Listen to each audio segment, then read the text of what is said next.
ماہ ذی الحجہ کی اس مختصر سی فضیلت کے بعد اب میں آپ کے سامنے بتاؤں گا کہ یہ ماہ ذی الحجہ کے عشرے کو جو فضیلت حاصل ہے وہ اس لیے ہے کہ اللہ رب العالمین کا یہ اختیار ہے، اللہ رب العالمین کی قدرت ہے، اس کی حکمت ہے کہ اللہ رب العالمین جس پر چاہے جس کو چاہے فضیلت عطا کرے۔ اللہ رب العالمین نے کسی مہینے کو کسی مہینے پر فضیلت عطا فرمائی، اللہ رب العالمین نے کسی عشرے کو کسی عشرے پر فضیلت عطا فرمائی، اللہ رب العالمین نے کسی دن کو کسی دن پر فضیلت عطا فرمائی۔ ایسے ہی اللہ رب العالمین نے تمام دنوں میں عشرے ذی الحجہ کو فضیلت عطا فرمائی ہے۔ اور دوسری بات یہ ہے کہ ان 10 دنوں میں ایسی عبادتیں جمع ہوتی ہوئی مجھے اور آپ کو نظر آتی ہیں کہ شاید دوسرے عشرے میں اتنی بڑی بڑی عبادتیں اکٹھا ہوتی ہوئی نظر نہیں آتی۔ سب سے بڑا رکن اسلام کا اور آخری رکن حج اسی مہینے کے 10 دنوں میں انجام دیا جاتا ہے، جو 8 ذی الحجہ سے لے کر 13 ذی الحجہ تک انجام دیا جاتا ہے۔ قربانی عظیم عبادت ہے، اسی مہینے کے عشرے میں انجام دی جاتی ہے۔ اسی طرح یوم عرفہ کے دن کا روزہ، وقوف عرفہ انہی دنوں میں آتا ہے۔ اب میں آپ کے سامنے بیان کروں گا کہ یوم عرفہ کی کیا فضیلت ہے، یوم عرفہ کے روزے کی کیا فضیلت ہے۔ جہاں تک یوم عرفہ کی بات ہے تو آپ یہ بات یاد رکھیں، پیارے نبی صلی اللہ علیہ وسلم نے بات ارشاد فرمائی، الحج عرفہ، کہ حج کا دن ہی اصل میں عرفے کا دن ہے۔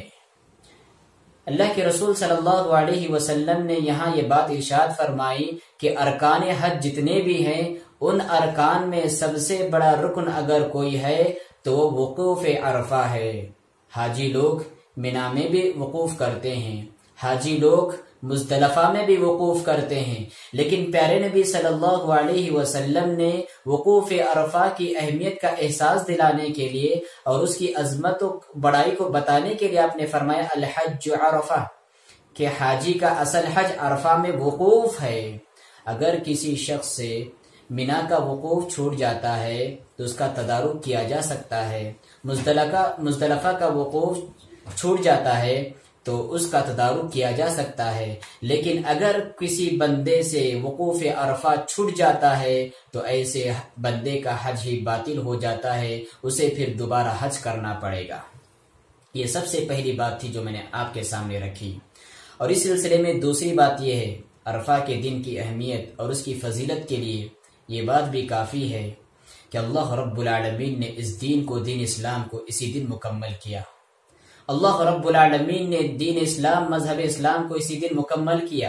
اللہ رب العالمین کا فرمان ہے الیوم اکملت لکم دینکم واتممت علیکم نعمتی ورضیت لکم الاسلام دینا، کہ آج کے دن میں نے تمہارے لیے تمہارے دین کو مکمل کر دیا اور اپنی نعمت تمہارے اوپر مکمل کر دی اور بحیثیت دین و اسلام کو تمہارے لیے منتخب فرمایا اور اس سے میں راضی ہوا۔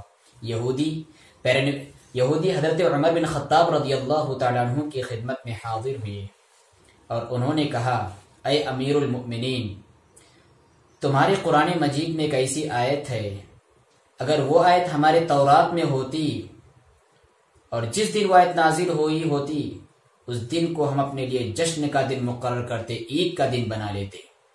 عمر بن خطاب رضی اللہ تعالیٰ عنہ نے پوچھا، ذرا بتاؤ وہ کون سی آیت ہے؟ تو یہودی نے کہا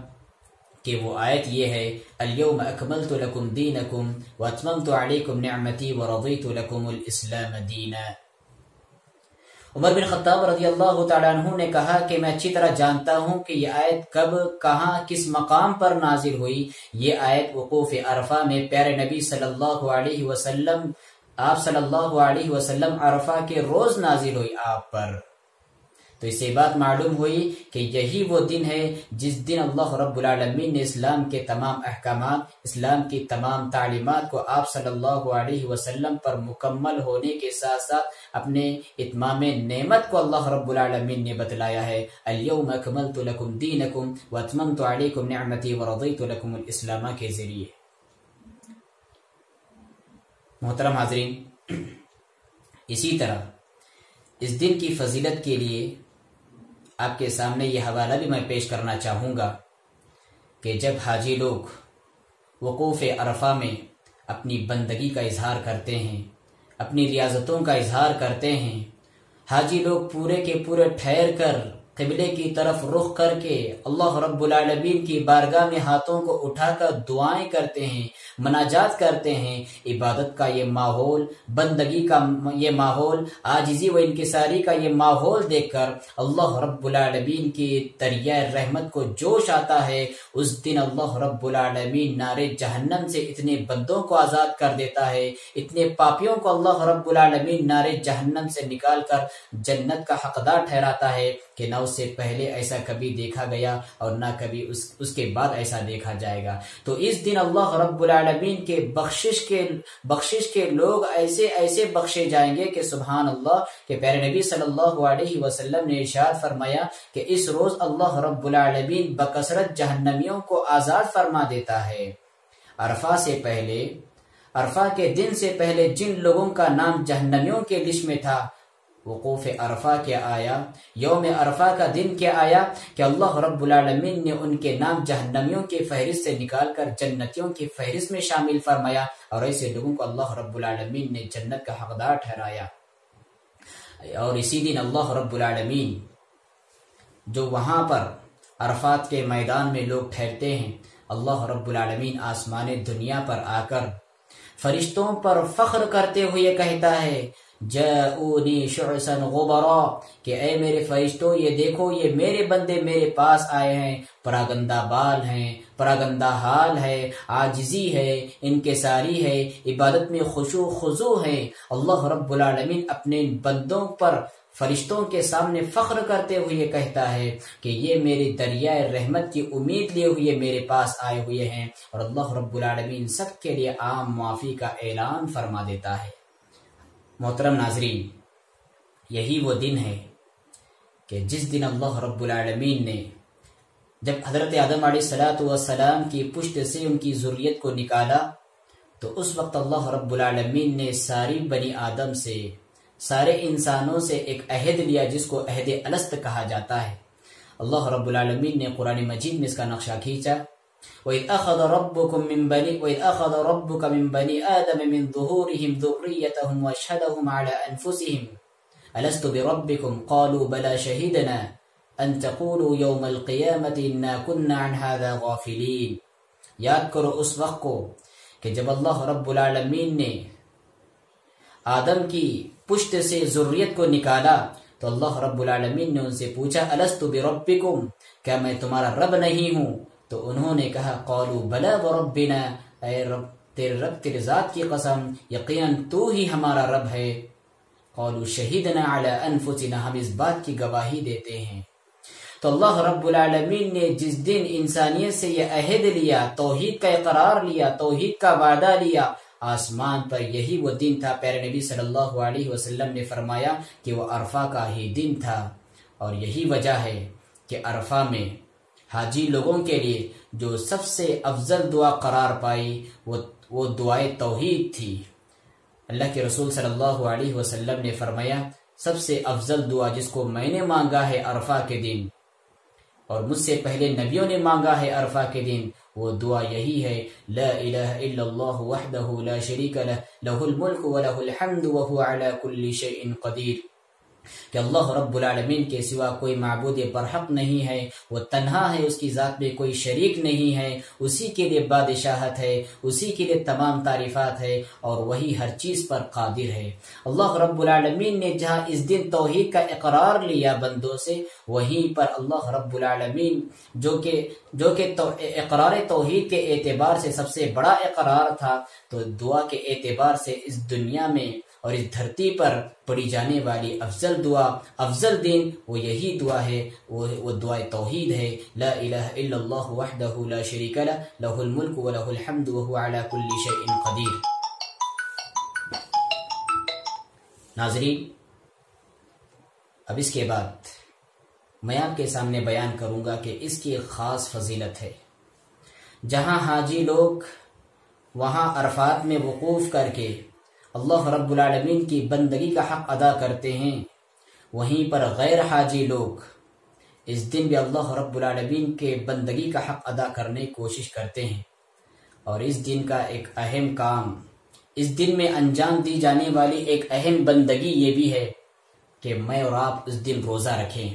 پیارے نبی صلی اللہ علیہ وسلم نے روزے کی ایک عام فضیلت بتاتے ہوئے فرمایا کہ اگر کوئی بندہ ایک روزہ رکھتا ہے اور اللہ رب العالمین کی خوشنودی کی خاطر رکھتا ہے تو آپ نے فرمایا باعد اللہ وجہہ بذلک اليوم عن النار 70 خریفہ او کما قال علیہ الصلاۃ والتسلیم، کہ اللہ رب العالمین اس کے اور جہنم کے درمیان 70 سال کی مسافت کی دوری کر دیتے ہیں۔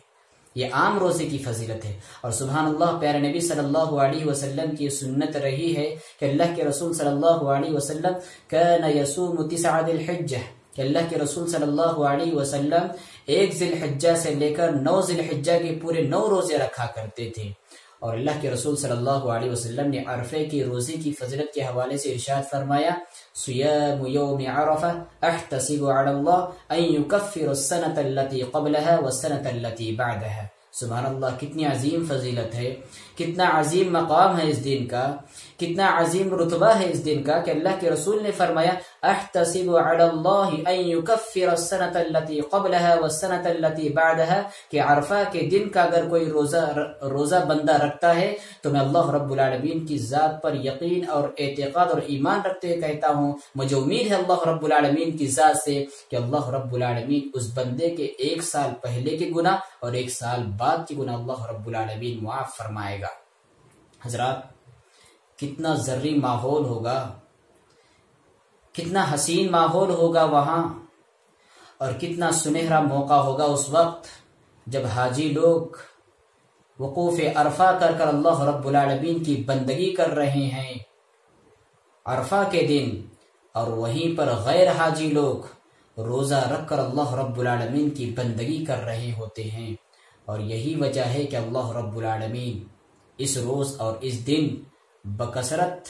لوگوں کو جہنم سے آزاد فرما دیتا ہے، اور یہی ہے شاعر اللہ کی تعظیم کا ایک انداز، جس کو اللہ رب العالمین نے قرآن میں فرمایا وَمَن يُعَظِّمْ شَعَائِرَ اللَّهِ فَإِنَّهَا مِن تَقْوَى الْقُلُوبِ، کہ جو بندہ شعائر اللہ کی تعظیم کرتا ہے، اللہ کے شاعر کا احترام کرتا ہے، تو ایسا ہی بندہ حقیقت میں مومن ہوتا ہے، ایسا ہی بندہ حقیقت میں ایمان والا ہوتا ہے، اور ایسا ہی بندہ حقیقت میں موحد ہوتا ہے۔ شاعر اللہ کسے کہتے ہیں؟ شاعر اللہ کہتے ہیں کہ ہر وہ دن، ہر وہ جگہ اور ہر وہ مکان جس کو شریعت نے محترم قرار دیا، جس کا رتبہ شریعت نے بیان کیا ہو، اور بندے اس کی تعظیم کرتے ہوئے اس بندگی کو انجام دیتے ہیں، تو یہ انداز ہے شاعر اللہ کی تعظیم کرنے کا۔ تو میں آپ سے گزارش کروں گا کہ عرفہ کے دن کا روزہ آپ بھولے نہ، خود بھی روزہ رکھیں، اپنے گھر والوں کو بھی روزہ رکھائیں، اپنے والدین کو بھی روزہ رکھائیں، اپنے اڑوس پڑوس والوں کو بھی روزہ رکھائیں، اور اپنے رشتہ دار، اپنے دوست و احباب کو بھی روزہ رکھنے پر ابھاریں۔ یہ میری آپ کی دنیا اور آخرت میں کامیابی کی ضمانت ہے۔ انہی چند باتوں پر اپنی بات کو ختم کرتے ہوئے میں رب العالمین سے دعا کرتا ہوں بار الہ سنی اور کہی باتوں پر مجھے اور آپ کو سننے اور کہنے زیادہ عمل پیرا ہونے کی توفیق عطا فرما۔ وآخر دعوانا ان الحمد للہ رب العالمین۔